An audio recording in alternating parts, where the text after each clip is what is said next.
ఇక అశ్వత్థామకి నిన్న నారాయణాస్త్రం చేత సంహరింపని భీముణ్ణి చూస్తే ఆయనకొక దురద, ఒక చికాకు.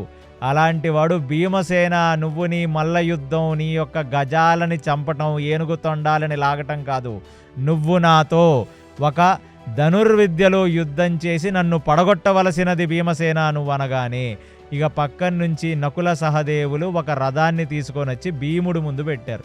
ఇక భీముడు రథం మీదకెక్కి ధనస్సు పట్టుకొని నించుంటే అటువైపు అశ్వత్థామ కూడా ధనస్సు పట్టుకొని యుద్ధం చేస్తున్నాడు. ఇక అశ్వత్థామ వెనకాల ఈ గజ సైనికులు కూడా అటువైపు నుంచి బాణాలు వేసేస్తున్నారు.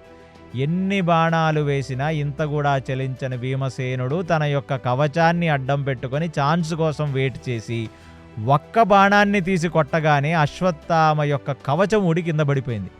అశ్వత్థామకు అర్థం కాల, అంటే నేను అర్జునుడిని నిగ్రహించలేను, నేను భీమసేనుడితో కనీసం ఈ ధనుర్విద్యను కూడా నేను ప్రాపర్గా చేయకపోతే ఇంకేముంది నేను చేసేది అని ఒక్క నిమిషం అశ్వత్థామ డిప్రెషన్లోకి వెళ్ళాడు.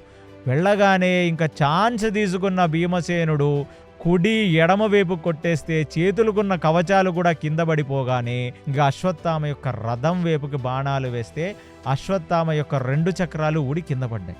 అసలు భీమసేనుణ్ణి నిగ్రహించలేను నేననే ఒక నిజాన్ని అశ్వత్థామ జీర్ణించుకోలేక ఏమి చేయాలో అర్థం కాక అలా భీమసేనుడి చేతిలో ఓడిపోతుంటే ఇక ఆ భీమసేనుడు అశ్వత్థామ యొక్క ధనస్సుని విరగ్గొట్టేశాడు.